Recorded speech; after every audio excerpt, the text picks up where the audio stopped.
Jesús tradimit.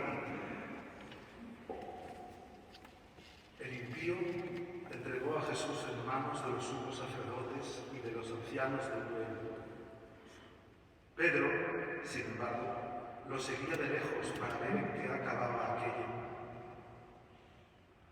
Lo llevaron a casa de Caifás, jefe de los sacerdotes, donde estaban reunidos los escribas y los fariseos. Pedro todavía estaba hablando cuando cantó un gallo. El Señor, volviéndose, le echó una mirada a Pedro, y Pedro se acordó de la palabra que el Señor le había dicho. Antes que canto el gallo, me negarás 3 veces. Y saliendo fuera, lloró amargamente.